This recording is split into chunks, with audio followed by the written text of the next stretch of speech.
నాశనం చేస్తుంది. నిన్న రాత్రి ఆరాధ్యను అడ్డం పెట్టుకుని మా శోభనాన్ని ఆపావు. ఈ రోజు ఎలా ఆపుతావు?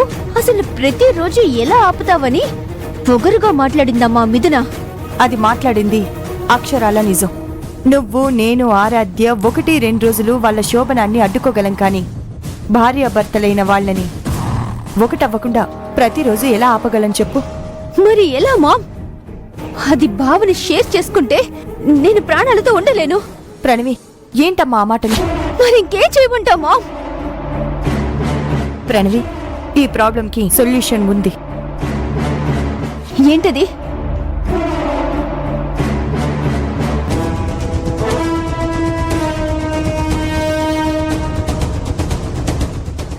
గౌతమ్ని నువ్వు షేర్ చేసుకుంటే 2 లాభాలున్నాయి. 1, నువ్వు కోరుకున్నట్టే గౌతమ్ నీవాడవుతాడు. 2, ఈ విషయం తెలిసి గుండె పగిలి చచ్చి మిథున ఆఫీసులో అడుగు పెట్టదు. అప్పుడు గౌతమ్ నీ గ్రిప్లో ఉంటాడు. ఆస్తి, ఆఫీస్ కూడా మన గ్రిప్లో ఉంటాయి. టైం చూసి ఏదో స్కామ్ చేసి డబ్బులు నొక్కేసి ఆ ఇన్వెస్టర్ల ప్రాబ్లం నుండి, మర్డర్ కేసు నుండి నేను బయటపడతాను.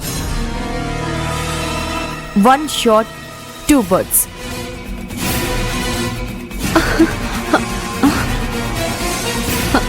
చెప్తుంటే బానే ఉంది మామ్, కానీ ప్రాక్టికల్గా వర్కౌట్ అవుతుందంటావా?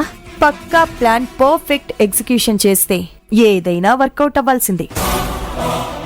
అరకులో ఉన్న హోటల్లో నేనే ఒక ప్రాబ్లం క్రియేట్ చేసి కార్లో నిన్ను, గౌతమ్ని అరకు పంపిస్తాను.